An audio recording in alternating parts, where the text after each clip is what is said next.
juga ada berbagai dua. Pertama, A. Hakika demokrasi, dan B.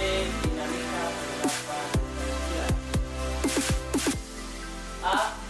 Hakikat demokrasi. Nah, hakikat demokrasi ini adalah sistem bermasyarakatan dan bernegara serta pemerintah yang memberikan penekatan pada keberadaan kekuasaan di tangan rakyat baik dalam penyelenggara negara maupun pemerintah.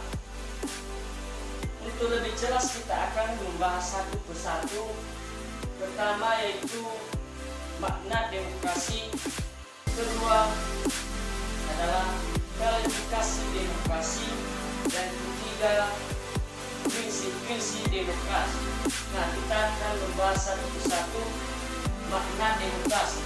Nah, kata demokrasi ini berasal dua kata dalam bahasa Yunani, yaitu demos artinya rakyat dan kratos atau krati artinya pemerintahan. Sehingga demokrasi dapat diartikan pemerintahan. Menurut Abraham Lincoln, demokrasi adalah suatu sistem pemerintahan dari rakyat, oleh rakyat, dan untuk rakyat. Nah, kedua yaitu kualifikasi demokrasi.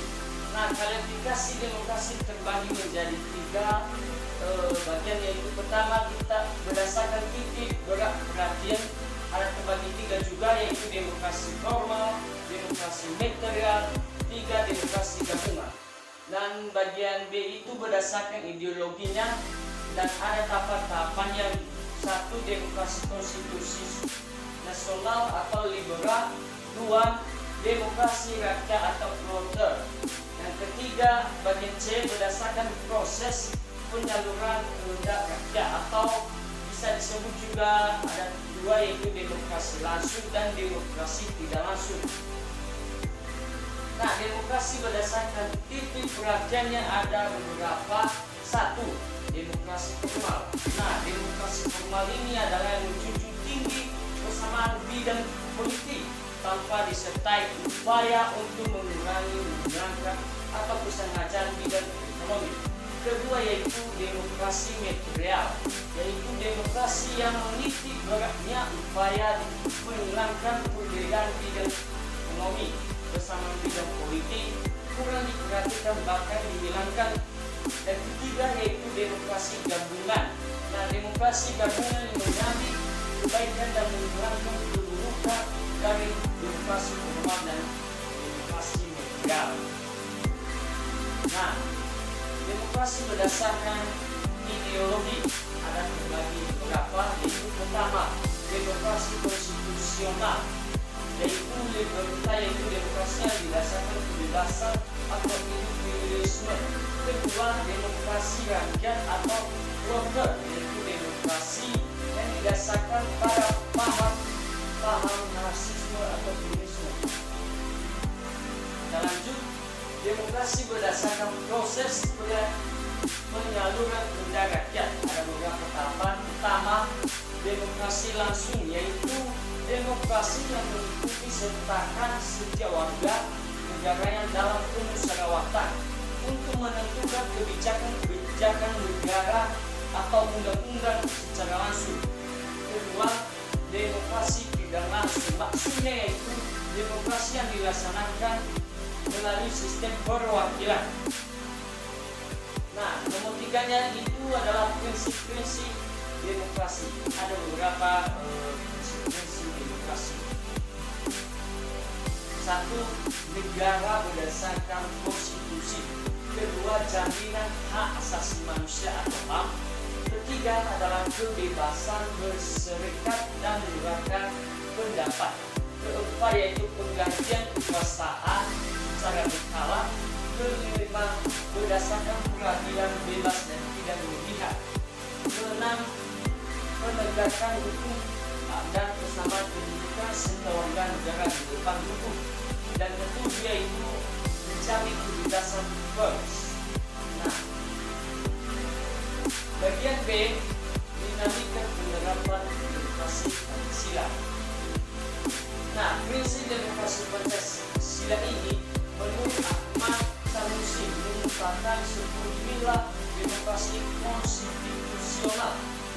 menurut Pancasila dan Undang-Undang Negara Republik tahun 1945. Pertama yaitu demokrasi yang berketuhanan yang Maha Esa, kedua demokrasi dengan kecerdasan, dan ketiga adalah demokrasi yang berkedaulatan rakyat, dan keempat demokrasi dengan rule of law, dan kelima demokrasi dengan pemisahan kekuasaan negara.